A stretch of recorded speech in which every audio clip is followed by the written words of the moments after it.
محترم سامعین، السلام علیکم ورحمۃ اللہ وبرکاتہ۔ اس بار ہم آپ کے لیے پیش کر رہے ہیں قصص الانبیاء۔ اب ہم ذکر شروع کرتے ہیں آدم علیہ السلام کا۔ اللہ تعالیٰ فرماتے ہیں، اور میں نے جنوں اور انسانوں کو اپنی عبادت کے لیے پیدا کیا ہے۔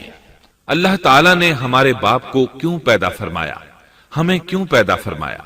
تاکہ ہم اس کی عبادت کریں، اگرچہ وہ عبادت کا محتاج نہیں، وہ تو بے نیاز ہے، البتہ ہم اس کے محتاج ہیں۔ اس کے اسماء بہترین اور حسین ہیں، وہ عالی شان صفات کا مالک ہے۔ اس نے اپنے ناموں کے آثار ظاہر کرنے کے لیے مخلوق کو پیدا فرمایا۔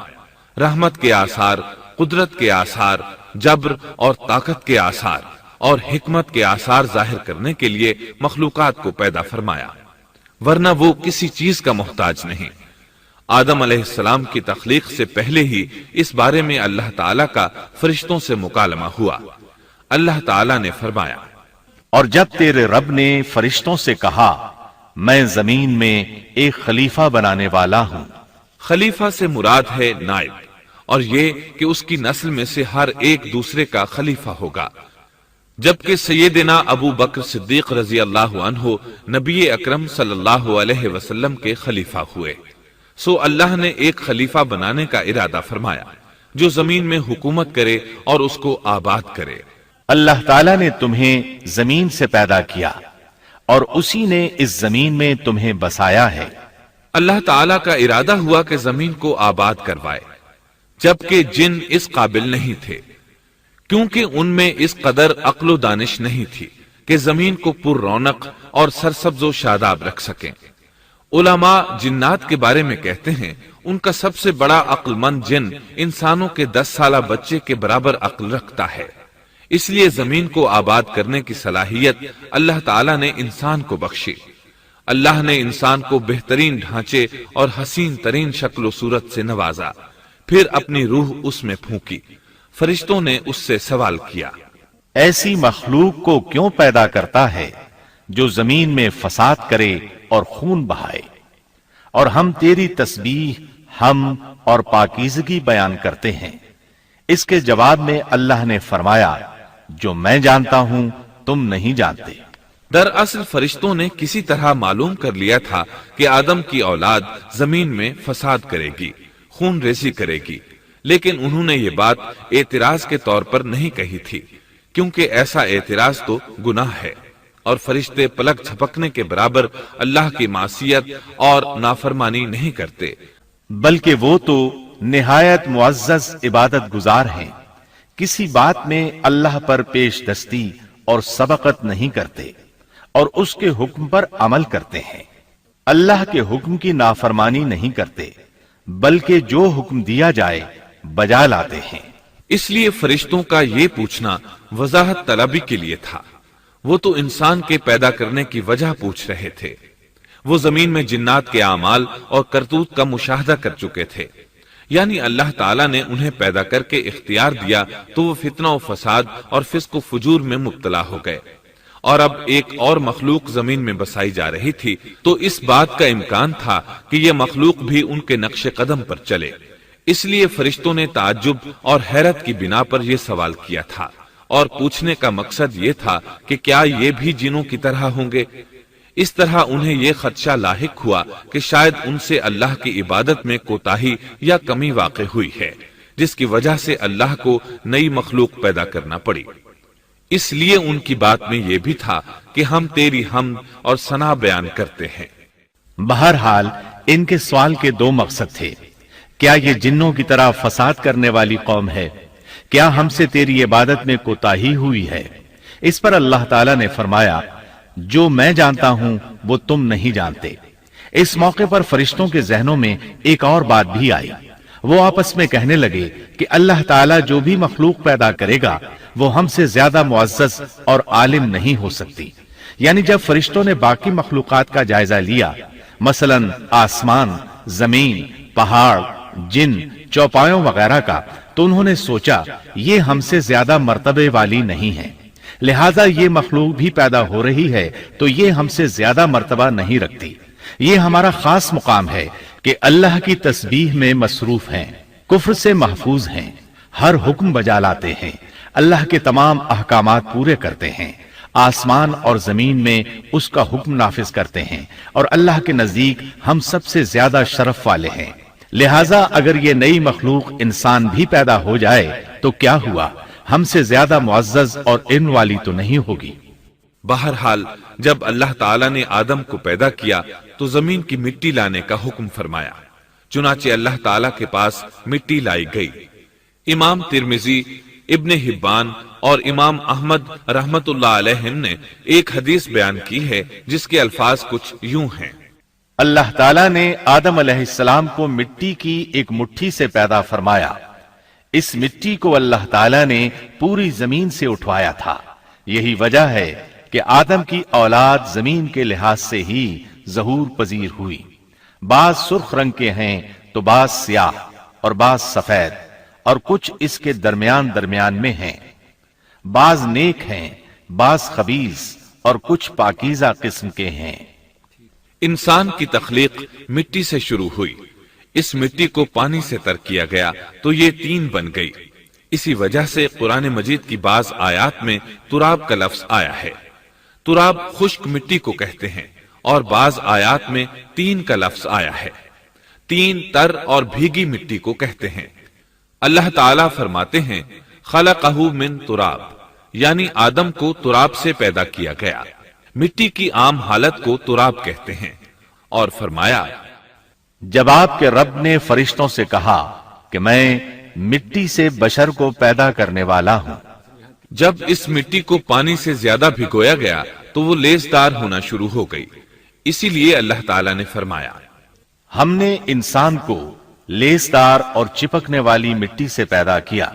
پھر اللہ تعالیٰ نے اپنے مبارک ہاتھوں سے انسان کا ڈھانچہ تیار کیا۔ اللہ نے فرمایا خلقت بیدی، میں نے اپنے دونوں ہاتھوں سے پیدا کیا۔ اللہ تعالیٰ نے انسان کی خلقت فرشتوں کے سپرد نہ کی، بلکہ بذات خود اسے تخلیق کے مراحل سے گزارا اور اپنے ہاتھوں سے اس کی تصویر کشی کی۔ اللہ نے انسان کو پہلے ایک مورتی کی صورت میں ڈھالا، اس کے بعد ایک مقررہ مدت تک چھوڑے رکھا، یہاں تک کہ گیلی مٹی خشک ہو گئی اور اس کا رنگ سیاہ ہو گیا، بدبو آنے لگی، پھر وہ کھنکھناتی مٹی میں بدل گئی، اور آخرکار آگ پر پکی ہوئی مٹی یعنی فخار ٹھیکری کی صورت اختیار کر گئی، جس سے مٹکے وغیرہ تیار کیے جاتے ہیں۔ سیاہ مٹی کو ہما ان کہتے ہیں اور بدبودار کو مسنون کہتے ہیں، اور کھنکھنا کر بولنے والی مٹی کو سلسال کہتے ہیں، اور ٹھیکری کی طرح کی مٹی کو الفخار کہتے ہیں۔ مختلف آیات میں یہ الفاظ وارد ہوئے ہیں۔ ہم نے تمہیں پیدا کیا اور پھر ہم ہی نے تمہاری صورت بنائی، اور یقیناً ہم نے انسان کو کھنکھناتی خشک مٹی سے پیدا کیا جو کہ بدبودار اور سیاہ گارے سے خشک ہوئی تھی۔ اللہ نے انسان کو کھنکھناتی مٹی سے پیدا کیا جو کہ ٹھیکری کی طرح تھی۔ ان تمام آیات کریمہ میں کوئی تناقض، تعارض اور اختلاف نہیں، اس لیے کہ ان مختلف آیات میں انسان کو اس کی تخلیق کے مختلف مراحل کی یاد دہانی کرائی گئی ہے۔ خلاصہ کلام یہ ہوا کہ تخلیق کے عمل کا پہلا مرحلہ تراب تھا، یعنی عام حالت والی خشک مٹی، پھر تین یعنی بھگوئی ہوئی مٹی، پھر لیسدار مٹی یعنی سلسال، پھر ٹھیکری کی طرح کی مٹی یعنی فخار، اور یہ کام جمعے کی آخری گھڑی میں کیا گیا، اور یہ دن اللہ کے لحاظ سے شمار ہونے والے دنوں میں سے ہمارے دنوں کی طرح نہ تھا، ہمارے اور اللہ کے دن مختلف ہیں۔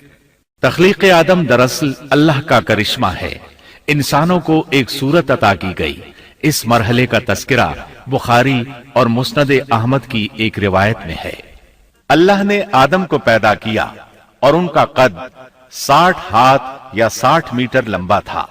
تمام جنتی لوگ اس قد آدم کے ساتھ جنت میں داخل ہوں گے، اور اس وقت سے لے کر آج تک مخلوق کا قد کم ہوتا چلا آ رہا ہے۔ بعد والے لوگ گزشتہ زمانے کے لوگوں سے ہمیشہ چھوٹے قد کے ہوتے چلے آ رہے ہیں۔ بہرحال سب سے پہلے اور سب سے لمبے انسان آدم علیہ السلام تھے۔ امام احمد نے منفرد طور پر ایک روایت بیان کی ہے۔ اس میں رسول اکرم صلی اللہ علیہ وسلم نے آدم علیہ السلام کی لمبائی 60 ہاتھ یعنی 60 میٹر اور چوڑائی 7 ہاتھ بیان فرمائی ہے۔ سبحان اللہ! سیدنا آدم کس قدر ضخیم اور عظیم مخلوق تھے۔ صحیح مسلم اور مسند احمد کی روایت میں ہے، اللہ نے آدم کو پیدا کیا تو اسے اپنی منشا کے مطابق کچھ عرصہ ڈھانچے کی صورت میں چھوڑے رکھا۔ ابلیس اس کے ارد گرد چکر لگانے لگا۔ اس نے دیکھا کہ وہ پیٹ والا ہے۔ وہ سمجھ گیا کہ یہ مخلوق اپنے آپ پر کنٹرول نہیں کر سکے گی۔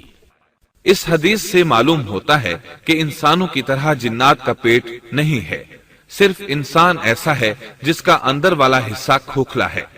بہرحال اللہ نے انسان کو اس شکل و صورت میں پیدا فرمایا۔ آدم 40 راتیں مجسمے کی صورت میں پڑے رہے۔ جسم موجود تھا لیکن روح نہیں تھی۔ ابلیس آتا، اس ڈھانچے کو ٹھوکر لگاتا تو جسم سے ایسی آواز نکلتی جیسے خالی مٹکے پر ہاتھ مارنے سے نکلتی ہے۔ اسی لیے اللہ نے بھی فرمایا ہے کہ وہ کھنکھناتی مٹی سے پیدا کیے گئے۔ آدم علیہ السلام میں روح ڈالنے سے پہلے ایک مرتبہ فرشتوں کا ان کے پاس سے گزر ہوا تو وہ کچھ گھبرا سے گئے۔ ابلیس کو تو بہت زیادہ گھبراہٹ کا سامنا کرنا پڑا۔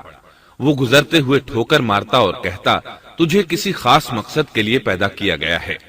یہ کہہ کر وہ آدم کے منہ میں داخل ہو جاتا اور کمر کے راستے باہر آ جاتا اور فرشتوں سے مخاطب ہو کر کہتا، اس سے گھبرانے کی کوئی ضرورت نہیں۔ اگر مجھے اس پر مسلط کر دیا گیا تو میں یقیناً اسے ہلاکت میں ڈال دوں گا، اور اگر اسے مجھ پر مسلط کر دیا گیا تو بلا شبہ میں اس کی نافرمانی کروں گا۔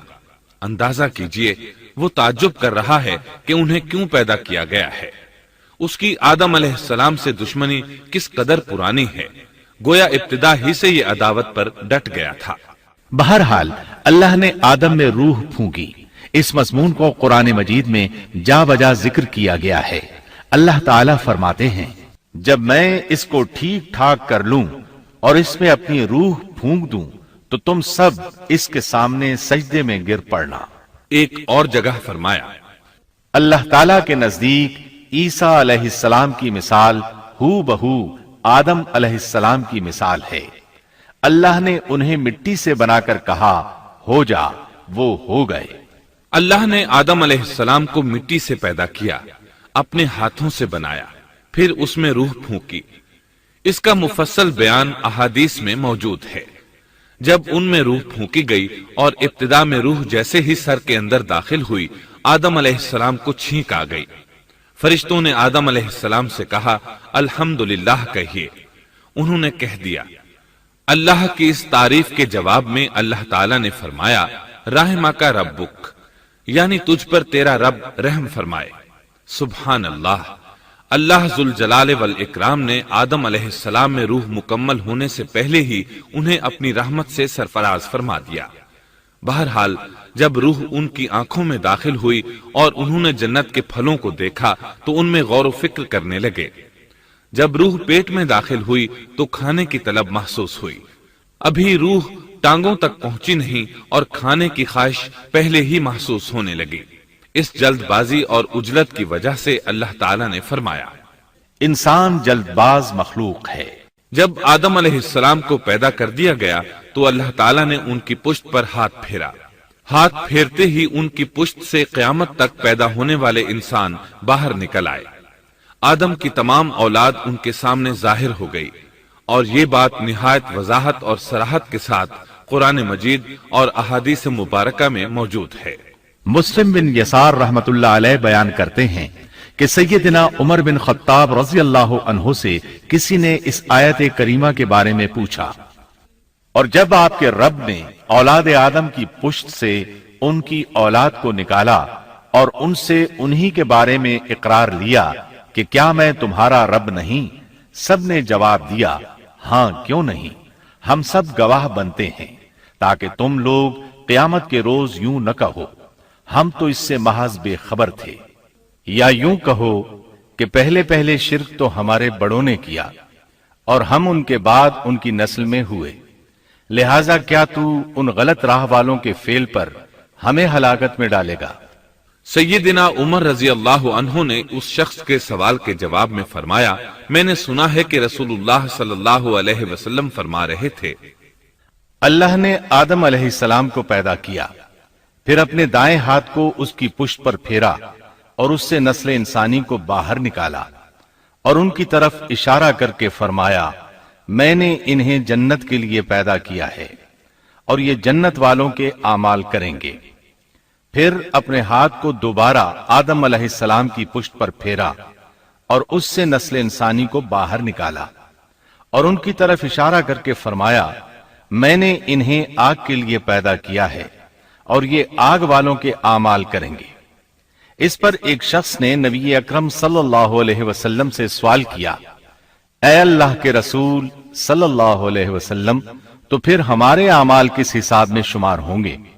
آپ نے جواب میں فرمایا، اللہ تعالیٰ جب کسی بندے کو جنت کے لیے پیدا کرتا ہے تو اس سے جنت والوں کے کام کرواتا ہے، حتیٰ کہ جنت والے اعمال میں سے ہی کسی عمل پر اس کا موت سے سامنا ہوتا ہے، اس وجہ سے اللہ اسے جنت میں داخل کرتا ہے، اور جب اللہ کسی بندے کو آگ کے لیے پیدا کرتا ہے تو اسے آگ والے اعمال پر لگا دیتا ہے، یہاں تک کہ وہ آگ والے اعمال میں سے کسی عمل پر مرتا ہے، اس کی وجہ سے اللہ اسے آگ میں داخل کر دیتا ہے۔ ہر شخص کے لیے اس کام میں آسانی پیدا کر دی جاتی ہے جس کے لیے وہ پیدا کیا گیا ہے۔ لیکن یہ بات ذہن میں ہر وقت موجود رہنی چاہیے کہ اللہ نے انسان کو اختیار دے رکھا ہے کہ وہ اپنی عقل اور فکر کی روشنی میں اللہ کے احکامات پر عمل پیرا ہو کر خود کو جنتی بنا لے، یا عقل کا درست استعمال نہ کرتے ہوئے شیطان کا پٹا گلے میں ڈال لے اور جہنم میں جگہ بنا لے۔ یہ تو اللہ نے انسان کو اختیار دے رکھا ہے، اس کی مرضی کہ جنت والے اعمال کرے یا جہنم والے۔ ہر انسان میں دونوں طرف جانے کی طاقت اور صلاحیت موجود ہے۔ اللہ نے انسان کو مجبور نہیں بنایا، البتہ ہر انسان کو جو بھی رویہ اختیار کرنا تھا اللہ کو اس کا علم تھا، اور اس کا علم برحق ہے، قطعی ہے، اس میں کوئی غلطی نہیں ہو سکتی، اس لیے اس نے اپنے علم کے مطابق تقدیر لکھ دی۔ اب ہم جو کچھ کرتے ہیں تقدیر سے مجبور ہو کر نہیں کرتے، بلکہ اپنے اختیار سے کرتے ہیں، اور چونکہ تقدیر بھی اللہ کے حکم سے لکھی گئی اس لیے اس میں بھی کوئی خطا واقع نہیں ہوتی۔ لہذا تقدیر کا یہ مطلب نہیں کہ انسان تقدیر کی بنا پر ہدایت ماننے یا نہ ماننے پر مجبور ہے، ایسی بات قطعاً نہیں۔ اور درست بات یہ ہے کہ تقدیر کا مسئلہ بہت زیادہ پیچیدہ ہے اور مشکل ترین مسائل میں سے ہے، یہاں اس کی تفصیل کا موقع نہیں۔ جب اللہ نے آدم علیہ السلام کو پیدا کر لیا اور اس میں اپنی روح پھونک دی تو فرشتوں کو حکم دیا کہ آدم کو سجدہ کریں۔ ابلیس ایک بہت نیک اور بزرگ جن تھا، اس نے کبھی اللہ کی نافرمانی نہیں کی تھی، اسی بنا پر وہ بلند مرتبہ پا کر فرشتوں میں شامل ہو چکا تھا، لیکن فرشتوں کی جنس سے قطعاً نہیں تھا۔ اللہ نے اسے اطاعت اور فرما برداری کا صلہ دیا تھا، اس کی عزت اور اکرام کرتے ہوئے آسمان میں بسایا تھا، لمحہ بھر کے لیے بھی اس نے اللہ کی نافرمانی نہیں کی تھی، اور پھر اللہ نے آدم کو سجدہ کرنے کا حکم دیا، اور اس حکم کے مخاطب فرشتے اور ابلیس تھے۔ صرف فرشتوں کے لیے یہ حکم نہیں تھا بلکہ ابلیس بھی اس حکم میں شامل تھا، کیونکہ اللہ تعالیٰ فرماتے ہیں، اور یقیناً ہم نے تمہیں پیدا کیا، پھر ہم ہی نے تمہاری صورت بنائی، پھر ہم نے فرشتوں سے کہا کہ آدم کو سجدہ کرو، تو سوائے ابلیس کے سبھی نے سجدہ کیا، وہ سجدہ کرنے والوں میں شامل نہ ہوا۔ اللہ تعالیٰ نے فرمایا، تجھے کس چیز نے سجدے سے روک دیا جبکہ میرا حکم تیرے لیے بھی تھا؟ تو اس سے ثابت ہوا اس حکم میں فرشتوں کے ساتھ ابلیس بھی شامل تھا، کیونکہ قرآن میں اذ امرتک کے الفاظ ہیں۔ اس کا مطلب ہے کہ میں نے تجھے حکم دیا تھا، اور پھر ابلیس نے جواب میں یہ نہیں کہا کہ تو نے تو مجھے حکم ہی نہیں دیا تھا، بلکہ اس نے سجدہ نہ کرنے کی وجہ یہ بتائی۔ اس نے کہا، میں سجدہ کیوں کروں، میں اس سے بہتر ہوں، اس لیے کہ تو نے مجھے آگ سے پیدا کیا اور اسے مٹی سے۔ اللہ نے حکم دیا، تو اس سے نیچے اتر جا۔ غرض جب ابلیس نے نافرمانی کی، سرکشی اور تکبر کا مظاہرہ کیا تو اس وقت اللہ تعالیٰ اور اس کے درمیان مکالمہ ہوا۔ اللہ نے اس کی سرکشی دیکھ کر اسے سزا دیتے ہوئے فرمایا، اس جنت سے اتر جا، تجھے کوئی حق حاصل نہیں کہ تو اس جنت میں رہ کر تکبر کرے۔ ابلیس نے جواب میں کہا، مجھے قیامت کے دن تک مہلت دے دیجئے، یعنی اتنی لمبی عمر دے دیجئے کہ میں قیامت تک زندہ رہوں، موت نہ آئے۔ اللہ نے فرمایا، تجھے مہلت دے دی گئی، لیکن ایک وقت مقررہ تک۔ اور جب شیطان اس طرف سے مطمئن ہو گیا کہ اسے مہلت مل گئی، تب اس نے کہا، چونکہ تو نے مجھے گمراہ کر دیا ہے، اس وجہ سے میں قسم کھاتا ہوں کہ میں انسانوں کی گمراہی کے لیے تیرے سیدھے راستے پر بیٹھ جاؤں گا، پھر ان کے آگے سے، ان کے پیچھے سے، ان کے دائیں سے، ان کے بائیں سے، ان کے پاس آؤں گا، اور آپ ان میں سے اکثر لوگوں کو شکر گزار نہیں پائیں گے۔ اللہ تعالیٰ نے شیطان کا رد کرتے ہوئے فرمایا، یہاں سے ذلیل و خوار ہو کر نکل جا۔ ان میں سے جو شخص بھی تیرا حکم مانے گا، میں ایسے تمام گمراہوں سے جہنم کو بھر دوں گا۔ جو انسان بھی تیرا پیروکار بنے گا، وہ جہنم کا مستحق اور حقدار ٹھہرے گا۔ ایک اور مقام پر اللہ تعالیٰ فرماتے ہیں، جب ہم نے فرشتوں کو حکم دیا کہ آدم کو سجدہ کرو تو ابلیس کے سوا سب نے سجدہ کیا۔ اس نے کہا، کیا میں اسے سجدہ کروں جسے تو نے مٹی سے پیدا کیا ہے؟ اچھا دیکھ لے، اسے تو نے مجھ پر فضیلت دی ہے، اگر مجھے بھی تو نے قیامت تک ڈھیل دی تو میں سوائے چند لوگوں کے اس کی اولاد کو گمراہ کروں گا۔ اس پر اللہ نے فرمایا، جا، ان میں سے جو بھی تیرا فرمانبردار ہو جائے گا تو تم سب کی سزا جہنم ہے، جو پورا پورا بدلہ ہے۔ ان میں سے تو جسے بھی اپنی آواز کے ساتھ بہکا سکتا ہے بہکا لے، اور ان پر اپنے سوار اور پیادے چڑھا لا، یعنی اپنے گھڑ سوار لشکر اور پیدل لشکر کو چڑھا کر لے آ، اور اپنا ہر داؤ، ہر ترکیب اور ہر اسلحہ استعمال کر لے، اور ان کے مالوں اور اولاد میں بھی شرکت کر لے، اور تو انہیں دل بہلانے والے وعدے دے لے، یعنی ان کے برے اعمال بنا سنوار کر انہیں دکھا، اور غلط خواہشات دلا، جنت، دوزخ اور دوبارہ زندہ نہ ہونے کے وعدے دے، اور ان سے شیطان کے جتنے بھی وعدے ہوتے ہیں سب کے سب سراسر فریب ہیں۔ یقیناً میرے سچے بندوں پر تیرا کوئی قابو اور غلبہ نہیں ہوگا، تیرا رب کارسازی کرنے والا کافی ہے۔ اسی طرح بہت سی آیات میں پہلی معصیت الہی کا ذکر کیا گیا ہے۔ سب سے پہلا نافرمان ابلیس ملعون تھا۔ وہ خبیث اللہ کے سامنے تکبر اور انات سے بھرپور جواب دیتا رہا۔ اسی وجہ سے اللہ نے اسے کافر کا لقب دیا۔ کافر اسے کہتے ہیں جو نعمت کا انکار کرے۔ اللہ نے اس پر اتنا فضل و کرم اور انعام و احسان کیا کہ بلند ترین مرتبے تک پہنچا دیا، لیکن اس نے اللہ کی اس نعمت کی قدر نہ کی، پرواہ نہ کی اور کفر کا راستہ اختیار کیا۔ سب سے پہلا گناہ تکبر تھا۔ اسی لیے علماء کرام فرماتے ہیں، تمام گناہوں کی جڑ تکبر اور غرور ہے۔ نبی اکرم صلی اللہ علیہ وسلم نے اپنی امت کو تکبر نہ کرنے کا سختی سے حکم فرمایا، اس کی برائی، وبال اور ہلاکت سے آگاہ فرمایا۔ آپ نے فرمایا، اللہ اس شخص کی طرف رحمت سے دیکھے گا بھی نہیں جس نے تکبر کی بنا پر کپڑا ٹخنوں سے نیچے لٹکایا۔ اس کے علاوہ نبی صلی اللہ علیہ وسلم نے تو مطلقاً فرما دیا، وہ شخص جنت میں داخل ہونے کے قابل نہیں جس کے دل میں ذرہ برابر بھی تکبر ہے۔ جو شخص اپنے کپڑے، اپنے مکان اور اپنے قبیلے پر فخر کرتا ہے، اس سے اللہ کی رحمت اٹھ جاتی ہے۔ اسی لیے نبی صلی اللہ علیہ وسلم نے جب اپنے صحابہ کرام کو دیکھا کہ مہاجر صحابی انصار صحابہ کے خلاف اور انصاری صحابی مہاجرین صحابہ کے خلاف آواز لگا رہے ہیں تو آپ نے فرمایا، اس جاہلیت والی پکار کو چھوڑو، یہ بہت بدبودار ہے۔ برادری کی بنیاد پر لڑنا، باہم فخر کرنا برے نتائج کا ذریعہ ہے۔ گناہوں کی بنیاد بھی تکبر ہے۔ اس لیے ہر مومن کو چاہیے کہ اپنے نوکر، خادم، ملازم یا کسی بھی مسکین پر کبھی بھی فخر و غرور کا اظہار نہ کرے، کیونکہ یہی اللہ کی سب سے پہلی نافرمانی وجود میں آئی تھی۔ تکبر کا یہ ذکر ضمناً آ گیا۔ ہم پھر اپنے موضوع کی طرف لوٹتے ہیں۔ اللہ نے آدم علیہ السلام کو پیدا کیا اور انہیں عالم بنا کر ہی تخلیق کیا، یعنی جب وہ پیدا ہوئے تو جاہل نہیں تھے۔ اللہ نے آدم علیہ السلام کو فرشتوں سے بھی بڑا عالم بنا کر پیدا فرمایا۔ بے شمار احادیث میں آدم علیہ السلام کی ابتدا اور ان کے علم کا ذکر موجود ہے۔ جب اللہ نے آدم میں مکمل روح ڈال دی اور وہ اپنے پاؤں پر کھڑے ہو گئے تو اللہ نے انہیں حکم دیا، جاؤ فرشتوں کی جماعت کو السلام علیکم کہو۔ آدم اور فرشتوں کی زبان عربی تھی، یہی زبان اہل جنت کی ہے۔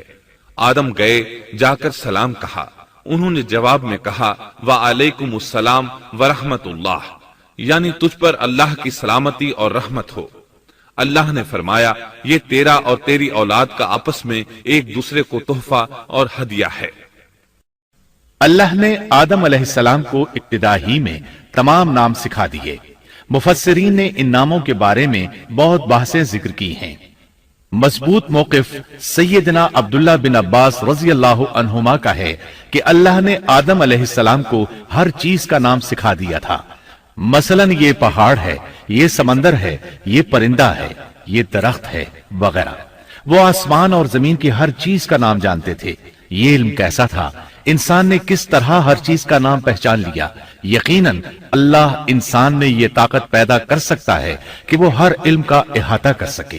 اللہ نے آدم علیہ السلام کو ہر چیز کا نام اور اس کی صنعت اور کام بھی معلوم کرا دیا۔ آگ، لوہے، لکڑی، غرض ہر چیز کا نام اور استعمال ذہن میں ڈال دیا۔ وہ کس قدر عظیم علم سے بہرور ہوئے، سبحان اللہ۔ بہرحال اللہ نے آدم علیہ السلام کو صرف شکل و صورت اور تخلیق ہی میں بلند مرتبہ عطا نہیں کیا تھا، بلکہ عقل و علم کے لحاظ سے بھی بلند درجے اور مقام پر فائز کیا تھا، جیسا کہ اللہ تعالیٰ فرماتے ہیں اللہ نے آدم علیہ السلام کو ہر چیز کا نام سکھا دیا، پھر ان چیزوں کو فرشتوں پر پیش کیا۔ مجھے ان چیزوں کے نام بتاؤ اگر تم سچے ہو۔ مطلب یہ کہ تم اپنے دعوے میں کہاں تک سچے ہو؟ جب آدم کی تخلیق ہوئی تو تم نے کہا تھا اللہ جو چاہے پیدا کر لے، قسم ہے وہ ہم سے زیادہ معزز اور عالم نہیں ہوگا۔ اس دعوے میں اگر تم سچے ہو تو ذرا ان اشیاء کے نام تو بتاؤ۔ اللہ تعالیٰ نے آدم علیہ السلام کا زیادہ معزز ہونا، مکرم ہونا اور علم و معرفت والا ہونا واضح کرنے کے لیے فرشتوں کو حکم دیا کہ آدم علیہ السلام کو سجدہ کریں۔ یہ سجدہ تعظیمی تھا، عبادت والا سجدہ نہیں تھا۔ سجدہ تعظیمی پہلے وقتوں میں جائز تھا، لیکن اب حرام ہے۔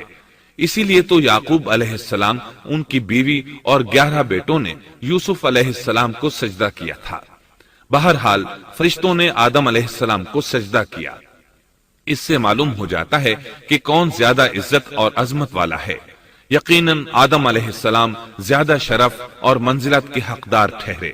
جب اللہ تعالیٰ نے ان کی عزت، تکریم اور تعظیم ثابت فرما دی، تب علم و معرفت میں ان کی برتری ثابت کرنے کے لیے فرمایا اگر تم اپنے قول میں سچے ہو تو ان چیزوں کے نام بتاؤ۔ تب فرشتوں نے کہا، فرشتے کہنے لگے اے اللہ تو پاک ہے، ہمیں تو صرف اتنا ہی علم ہے جتنا تو نے ہمیں سکھا رکھا ہے، مکمل حکمت و علم والا تو ہی ہے۔ اللہ تعالیٰ نے آدم علیہ السلام سے فرمایا اے آدم تم ان فرشتوں کو ان چیزوں کے نام بتاؤ۔ آدم ہر چیز کا نام بتانے لگے، کسی جگہ بھی انہوں نے غلطی نہیں کی۔ جب انہوں نے فرشتوں کو تمام چیزوں کے نام بتا دیے تو اللہ تعالیٰ نے فرشتوں کو مخاطب کر کے کہا کیا میں نے تمہیں پہلے ہی نہیں کہہ دیا تھا کہ زمین اور آسمان کا غیب میں ہی جانتا ہوں، اور میرے علم میں ہے جو تم ظاہر کر رہے ہو اور جو چھپا رہے ہو۔ یہاں ذہن میں سوال ابھرتا ہے کہ فرشتے کیا چھپا رہے تھے؟ وہ راز والی بات یہی تھی کہ اللہ ہم سے زیادہ معزز اور عالم مخلوق پیدا نہیں کرے گا۔ اس کے بعد اللہ تعالیٰ نے اما حوا کو پیدا فرمایا۔ انہیں آدم علیہ السلام کے فوراً بعد پیدا نہیں فرمایا، بلکہ آدم علیہ السلام نے کافی عرصہ جنت میں تنہا بسر کیا، اور حدیث میں ہے کہ وہ وحشت محسوس کرتے تھے، تنہائی کو شدت سے محسوس کرنے لگے تھے۔ آخر کار ایک روز جب وہ سو رہے تھے تو اللہ تعالیٰ نے ان کی بائیں پسلی سے اما حوا علیہ السلام کو پیدا فرمایا اور آدم علیہ السلام کا ہم سفر بنا دیا۔ اللہ فرماتے ہیں اے لوگو اپنے اس پروردگار سے ڈر جاؤ جس نے تم سب کو ایک ہی جان سے پیدا کر ڈالا اور اس جان یعنی آدم علیہ السلام سے ان کی بیوی کو پیدا کیا۔ آدم علیہ السلام کے وجود ہی سے حوا کا وجود بنایا گیا، وہ کوئی الگ مخلوق نہیں تھی۔ جب آدم علیہ السلام بیدار ہوئے تو انہوں نے اپنے قریب ایک عورت کو بیٹھے دیکھا، پوچھنے لگے تم کون ہو؟ حوا علیہ السلام نے کہا عورت۔ آدم علیہ السلام نے پھر پوچھا تجھے کس لیے پیدا کیا گیا ہے؟ وہ بولی آپ کے لیے، تاکہ آپ مجھ سے سکون اور انس حاصل کریں۔ جب فرشتوں نے آدم علیہ السلام کو ایک عورت سے باتیں کرتے دیکھا تو کہنے لگے اب ایک اور نئی مخلوق پیدا کی گئی ہے۔ آدم علیہ السلام نے ان مخلوقات کا نام تو بتا دیا تھا جو مشہور و معروف تھیں، ان کا نام پوچھنا چاہیے۔ انہوں نے آدم علیہ السلام سے سوال کیا، انہوں نے فوراً جواب دیا حوا، اس لیے کہ اللہ نے تو آپ کو ہر چیز کا نام سکھا دیا تھا۔ فرشتوں نے کہا ان کا نام حوا کیوں رکھا گیا ہے؟ آدم علیہ السلام نے جواب دیا اس لیے کہ اسے ایک زندہ چیز سے پیدا کیا گیا ہے، حیات کی نسبت سے حوا نام رکھا گیا۔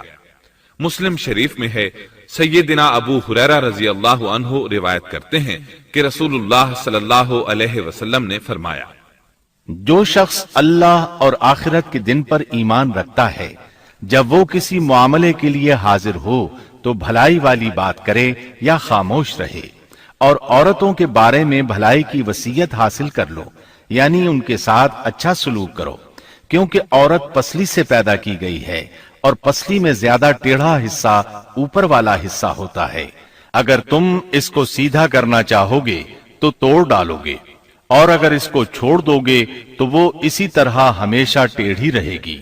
عورتوں کے بارے میں بھلائی کی وصیت حاصل کر لو۔ مطلب یہ کہ اسی حالت میں گزر بسر کرو، عورتوں کے بارے میں بھلائی کی وصیت حاصل کر لو۔ اس حدیث کا مطلب یہ ہے کہ عورتوں پر جبر کر کے زبردستی ان کی طبیعت کو بدلا نہیں جا سکتا، اور عورت ذات کو نہایت نرمی اور پیار سے رکھو۔ ان کی طبیعتوں میں ٹیڑھا پن ہے، وہ کبھی جذبات سے مغلوب ہو جاتی ہے اور عقل کھو بیٹھتی ہے۔ اگر کوئی اسے سیدھا کرنا چاہے تو اس سے لا تعلقی، دوری اور طلاق کی نوبت آ جائے گی۔ اگر اسے چھوڑ دو گے تو ٹیڑھا پن برقرار رہے گا۔ مرد کو بہت حوصلے سے اس صورتحال کو سنبھالنا چاہیے۔ احادیث میں سیدنا ابراہیم علیہ السلام کی زوجہ سیدہ سارہ علیہ السلام کا قصہ موجود ہے۔ وہ حوا علیہ السلام کے بعد کائنات کی سب سے زیادہ خوبصورت عورت تھی۔ احادیث سے یہ اشارہ ملتا ہے کہ حوا علیہ السلام ابتدائے انسانیت سے لے کر قیامت تک پیدا ہونے والی تمام عورتوں میں خوبصورت تھیں۔ اب ابلیس لگا اپنے وسوسے شروع کرنے۔ آدم اور حوا علیہ السلام دونوں اللہ کے حکم سے جنت میں تھے کہ شیطان نے انہیں پھسلانے کی کوشش شروع کر دی۔ اللہ تعالیٰ فرماتے ہیں اور ہم نے کہہ دیا اے آدم تم اور تمہاری بیوی جنت میں رہو اور جہاں سے چاہو با فراغت کھاؤ۔ جنت بھی کیسی؟ اللہ فرماتے ہیں وہ جنت کہ جس کی چوڑائی ہی آسمانوں اور زمین کے برابر ہے۔ سو اس جنت میں سے جو چاہو سو کھاؤ، کچھ بھی منع نہیں سوائے ایک درخت کے، چنانچہ ارشاد ہوا اور ہم نے کہا اے آدم تم اور تمہاری بیوی جنت میں رہو، پھر جس جگہ سے چاہو با فراغت کھاؤ اور اس درخت کے پاس مت جاؤ ورنہ ظالموں میں سے ہو جاؤ گے۔ ایک اور جگہ فرمایا اور جب ہم نے فرشتوں سے کہا کہ آدم کو سجدہ کرو تو ابلیس کے سوا سب نے سجدہ کیا، ابلیس نے انکار کیا تو ہم نے کہا اے آدم یہ تیرا اور تیری بیوی کا دشمن ہے، خیال رکھنا ایسا نہ ہو کہ وہ تم دونوں کو جنت سے نکلوا دے اور تو مصیبت میں پڑ جائے۔ یہاں تو تجھے آرام ہے، نہ تو بھوکا ہے اور نہ ننگا، اور نہ تو یہاں پیاسا ہوتا ہے، نہ دھوپ سے تکلیف اٹھاتا ہے۔ گویا اللہ نے سیدنا آدم علیہ السلام کو وسوسے سے پہلے ہی خبردار کر دیا تھا۔ ان آیات سے یہ بھی پتا چلا کہ انسان سے ابلیس کی عداوت اور دشمنی ابتدا ہی سے چلی آ رہی ہے، اور یہ بھی ثابت ہوا کہ جو لوگ کہتے ہیں کہ انسان ابتدا میں ننگا تھا ان کا قول صحیح نہیں، اس لیے کہ اللہ تعالیٰ نے جنت میں بھی آدم علیہ السلام پر لباس رکھا اور زمین میں بھی لباس نازل کر دیا۔ جیسا کہ اللہ تعالیٰ فرماتے ہیں، اے آدم کی اولاد، ہم نے تم پر لباس کو نازل کیا جو تمہاری شرمگاہوں کو چھپاتا ہے اور زینت کا سبب بھی ہے، اور تقوی کا لباس اس سے بھی بہتر ہے۔ لہذا آدم ابتدا میں ننگے نہیں تھے، انہیں تو ننگے پن کا علم ہی نہیں تھا، نہ ہی ان کی بیوی کو برہنہ ہونے کا علم تھا۔ اللہ نے آدم علیہ السلام کو کامل نعمتوں سے نوازا، بھوک نہ پیاس، یہاں تک کہ پیاس کے اسباب سے بھی محفوظ، نہ گرمی اور نہ دھوپ، پھر بے انتہا حسن و جمال، مشقت نہ تکلیف، بدبختی نہ بدقسمتی۔ آدم اور حوا علیہ السلام کے دلوں میں وسوسہ ڈالنے کے بارے میں بھی قرآن نے روشنی ڈالی ہے۔ پھر شیطان نے ان دونوں کے دلوں میں وسوسہ ڈالا۔ یہ وسوسہ اس نے ان دونوں کو طمع دلانے کی صورت میں پورا کیا، اور یہ طمع دلائی کہ اس درخت کو کھانے سے ہمیشگی اور بقا ملتی ہے، اور کبھی نہ ختم ہونے والی بادشاہت حاصل ہوتی ہے، اور اس وسوسے کا مقصد یہ تھا تاکہ ان کا پردہ بدن جو ایک دوسرے سے پوشیدہ تھا دونوں کے روبرو بے پردہ کر دے۔ ان کی شرمگاہوں کو ننگا کرنے کے لیے اس نے ایسا کیا۔ وہ دونوں کپڑے میں ملبوس تھے، ستر ڈھانپ رکھا تھا۔ جب انہوں نے اس درخت سے کھایا تو لباس نیچے گر گیا، دونوں برہنہ ہو گئے۔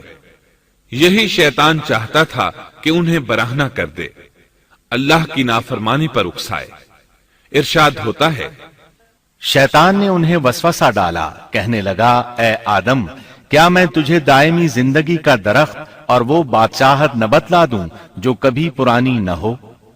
جب تم اس درخت سے کھاؤ گے تو ہمیشہ زندہ رہنے والے بن جاؤ گے اور زبردست بادشاہت حاصل کر لو گے۔ اس نے یہ تمنا بھی دلائی۔ تمہارے رب نے تم دونوں کو اس درخت سے اس لیے منع کیا ہے کہ تم دونوں فرشتے نہ بن جاؤ یا ہمیشہ زندہ رہنے والے نہ بن جاؤ۔ یعنی تم اس درخت سے کھا لو گے تو فرشتے بن جاؤ گے اور ہمیشہ قائم دائم رہو گے۔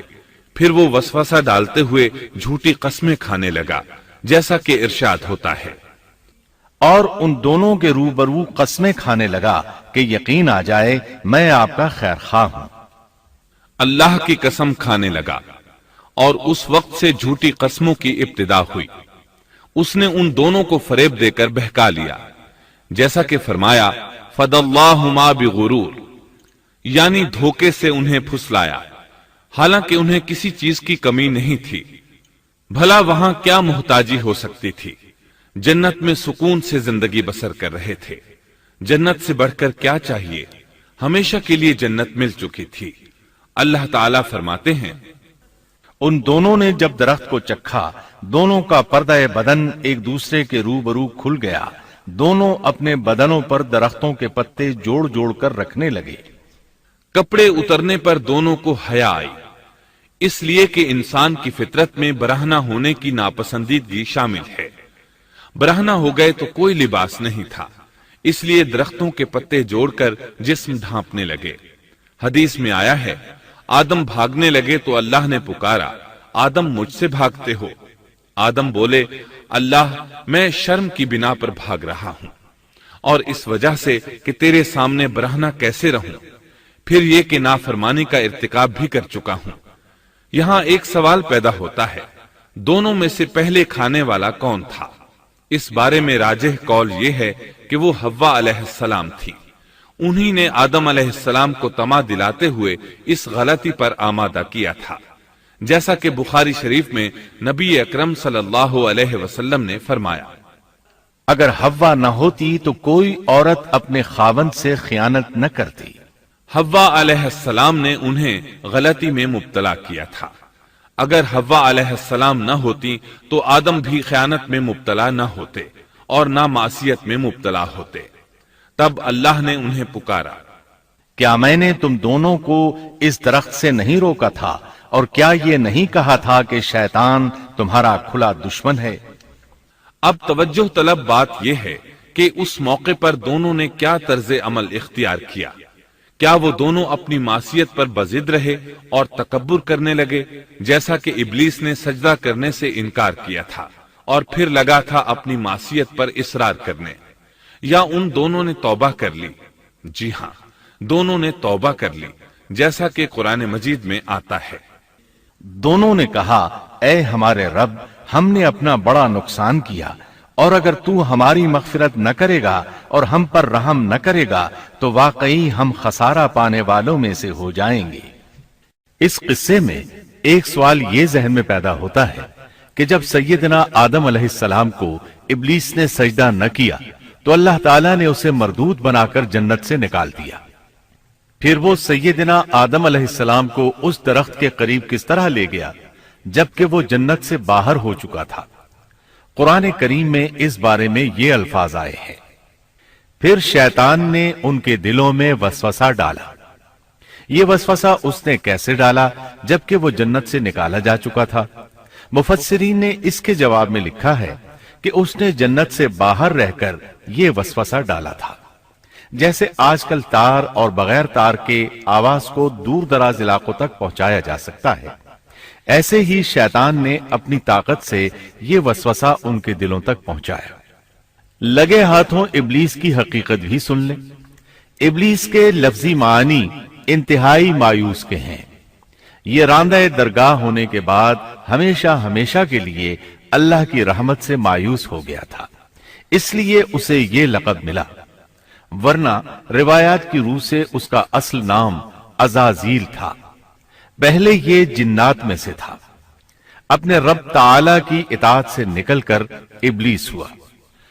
اس کا علم ناقص تھا، مزاج ناپاک تھا، وہ غرور اور تکبر میں مبتلا ہو گیا تھا۔ یہاں یہ بات بھی ذہن نشین کر لیں کہ انبیاء خطا اور گناہ سے پاک ہوتے ہیں، ان پر اللہ تعالی کی مستقل حفاظت اور نگرانی قائم رہتی ہے۔ اگرچہ انبیاء بھی انسان ہوتے ہیں اور تمام انسانی تقاضے انہیں لاحق ہوتے ہیں، لیکن ان کے عمل اور ارادے میں کسی قسم کی بدی اور شر کا عمل دخل قطعاً نہیں ہوتا۔ ان کا ہر قول اور عمل بلکہ ہر حرکت اور سکون کی حالت بھی انسانیت کے لیے بہترین نمونہ ہوتے ہیں۔ البتہ بشر ہونے کی وجہ سے بھول کا امکان ہوتا ہے، تاہم بھول ہو جانے کی صورت میں انہیں فوراً ہی خبردار کر دیا جاتا ہے۔ بھول ہو جانا بشری طبیعت کا خاصہ ہے۔ اللہ تعالیٰ نے ہر انسان کی فطرت میں یہ چیز رکھی ہے۔ انبیاء سے بھول چوک ہو جانے میں بھی اللہ تعالیٰ کی کئی ایک حکمتیں پوشیدہ ہیں۔ مثلا بہت سی قومیں اپنے نبیوں کے معجزات دیکھ کر ان میں ربوبیت کی صفات کی قائل ہو گئی، یہاں تک کہ بعض قوموں نے اپنے نبیوں کو اللہ یا اللہ کا بیٹا بھی جانا۔ جب انبیاء سے بھول اور لغزشیں ہوئیں تب گویا لوگوں پر یہ واضح کیا گیا کہ یہ الہ نہیں ہے۔ الہ ہوتے تو کس طرح ان سے بھول ہو سکتی تھی؟ اس سے یہ بتانا بھی مقصد تھا کہ انبیاء انسان ہی ہوتے ہیں، کوئی ماورائی مخلوق نہیں ہوتے۔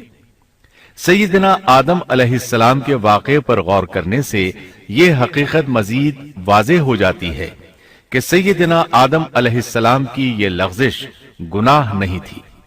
ممنوع درخت کا پھل کھاتے ہی سیدنا آدم علیہ السلام اور اماں حوا کا لباس اتر گیا تھا۔ اس لباس کے بارے میں مفسرین نے لکھا ہے کہ وہ لباس دراصل نور کا تھا، یعنی وہ جنت کا خاص لباس تھا جو صرف اسی عالم میں پہنا جا سکتا ہے۔ اللہ تعالیٰ نے اپنے فضل و کرم سے جنت میں ان کی ستر پوشی کا انتظام فرما دیا۔ اللہ کا حکم ہوا، جنت سے اتر جاؤ، تم آپس میں ایک دوسرے کے دشمن ہوگے اور تمہارے واسطے زمین میں رہنے کی جگہ ہے اور ایک وقت تک نفع حاصل کرنا ہے۔ فرمایا تم وہیں زندگی بسر کرو گے اور وہیں مرو گے اور وہیں سے دوبارہ نکالے جاؤ گے۔ قرآن مجید کے دیگر مقامات میں بھی اس قصے کی تفصیل موجود ہے۔ مثلا فرمایا، اور اس سے قبل ہم نے آدم سے ایک عہد لیا تھا مگر وہ بھول گئے اور ہم نے ان میں کوئی عزم نہیں پایا۔ اللہ تعالیٰ فرماتے ہیں، اور جب ہم نے فرشتوں سے کہا آدم کو سجدہ کرو تو ابلیس کے سوا سب نے سجدہ کیا، اس نے صاف انکار کر دیا تو ہم نے کہا اے آدم یہ تیرا اور تیری بیوی کا دشمن ہے، خیال رکھنا ایسا نہ ہو وہ تم دونوں کو جنت سے نکلوا دے اور تو مصیبت میں پڑ جائے۔ یہاں تو تجھے یہ آرام ہے کہ نہ تو بھوکا ہوتا ہے اور نہ ننگا، اور نہ تو یہاں پیاسا ہوتا ہے اور نہ دھوپ سے تکلیف اٹھاتا ہے۔ لیکن شیطان نے اسے وسوسے میں ڈال دیا، کہنے لگا میں آپ کو دائمی زندگی کے درخت اور وہ بادشاہت بتلاؤں جو کبھی پرانی نہ ہو۔ چنانچہ ان دونوں نے اس درخت سے کھایا، پس ان کے ستر کھل گئے اور وہ بہشت کے پتے اپنے اوپر چپکانے لگے۔ آدم نے اپنے رب کی نافرمانی کی، پس بہک گیا۔ پھر اس کے رب نے نوازا، اس کی طرف توجہ فرمائی اور اس کی رہنمائی کی۔ حکم ہوا تم دونوں یہاں سے اتر جاؤ، تم آپس میں ایک دوسرے کے دشمن ہو۔ اب تمہارے پاس جب کبھی میری طرف سے ہدایت پہنچے تو جو میری ہدایت کی پیروی کرے نہ تو وہ بہکے گا نہ تکلیف میں پڑے گا، ہاں جو میری یاد سے روگردانی کرے گا اس کی زندگی تنگی میں رہے گی اور بروز قیامت ہم اسے اندھا کر کے اٹھائیں گے۔ آدم علیہ السلام زمین پر اترے اور اپنے رب سے توبہ کے کلمات سیکھ لیے۔ وہ کلمات یہ ہیں: اے ہمارے رب، ہم نے اپنا نقصان کیا، اور اگر تو نے ہم پر مغفرت و رحمت نہ فرمائی تو ہم خسارہ اٹھانے والوں میں سے ہو جائیں گے۔ آدم علیہ السلام زمین پر اترے اور ان کے ساتھ حوا علیہ السلام بھی اتری، اور ان کے ساتھ ہی ابلیس کو بھی اتارا گیا۔ یہ کس جگہ پر اترے اس بارے میں اختلاف پایا جاتا ہے، لیکن ابن عباس رضی اللہ عنہ کی بات راجح محسوس ہوتی ہے کہ آدم علیہ السلام کو ہند میں اور حوا علیہ السلام کو جدے میں اتارا گیا۔ جب آدم علیہ السلام اتر آئے تو حوا علیہ السلام کی تلاش شروع کر دی، زمین میں ان کی تلاش میں سرگرداں ہوئے۔ آخر کار میدان عرفات میں دونوں کی ملاقات ہو گئی۔ چونکہ میدان عرفات میں دونوں نے ایک دوسرے کی معرفت حاصل کی تھی اور ان کا آپس میں تعارف ہوا تھا، لہٰذا اسی مناسبت سے اس میدان کا نام عرفات مشہور ہو گیا۔ پھر اللہ تعالیٰ نے زمین کے اندر انسانوں کو پھیلانا شروع کیا اور زمین کو مردوں اور عورتوں سے آباد کر دیا۔ امام طبری رحمت اللہ علیہ بیان کرتے ہیں کہ حوا علیہ السلام نے آدم علیہ السلام کے لیے 20 ولادتوں میں 40 بچوں کو جنم دیا۔ ہر بار 2 بچوں کو جنم دیتی تھی، ایک لڑکا ہوتا ایک لڑکی۔ سب سے پہلا جوڑا قابیل اور اس کی بہن قمیم کا تھا۔ پھر انسانوں کی افزائش شروع ہوئی، آبادی میں اضافہ ہونے لگا۔ اللہ نے آدم علیہ السلام ہی کو ان کا نبی متعین کر دیا، وہ انہیں دین سکھاتے رہے۔ اس وقت تمام لوگ موحد تھے، خالص توحید کو اپنانے والے تھے، یعنی کان الناس امۃ واحدہ، تمام لوگ ایک ہی امت کے تھے، ان میں شرک کا شائبہ بھی نہ تھا۔ ابن جریر اور ابن کثیر رحمہم اللہ نے ابو موسیٰ اشعری رضی اللہ عنہ کی روایت بیان کی ہے، اللہ نے جب آدم علیہ السلام کو جنت سے زمین پر اتارا تو انہیں ہر چیز کی کاریگری اور صنعت کا علم تھا۔ جب وہ اترے تو عالم بھی تھے، لباس میں ملبوس بھی تھے، کام کاج کے تمام طریقوں سے باخبر بھی تھے، لوہے، آگ، لکڑی اور کپڑے کے استعمال سے بھی بخوبی واقف تھے۔ ہمارے برعکس وہ ان کاموں کو اپنی ابتدا ہی سے جان چکے تھے، کیونکہ ہم سب لوگوں کا حال یہ ہے کہ جب تک سکھایا نہ جائے ہمیں کچھ نہیں آتا۔ آج کے دور میں بعض افریقی قبائل کے افراد وحشیانہ اور غیر مہذب زندگی گزارتے ہیں۔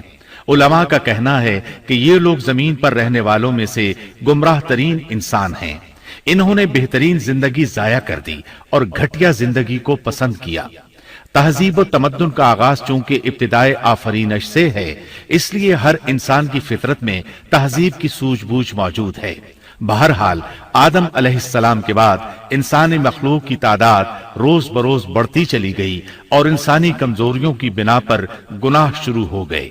زمین پر سب سے پہلے ہونے والی معصیت قابیل کے ہاتھوں اپنے بھائی حابیل کے قتل کی صورت میں سامنے آئی۔ اللہ تعالیٰ نے قرآن مجید میں قابیل اور اس کے بھائی حابیل کا قصہ بیان کیا ہے۔ قابیل قرخت اور درشت طبیعت کا مالک تھا، جبکہ اس کا بھائی حابیل رحم دل اور نرم طبیعت تھا۔ قابیل کھیتی باڑی کرتا تھا اور حابیل مویشی چراتا تھا۔ حابیل کے نرم دل ہونے کی ایک وجہ اس کا بکریاں چرانا تھا،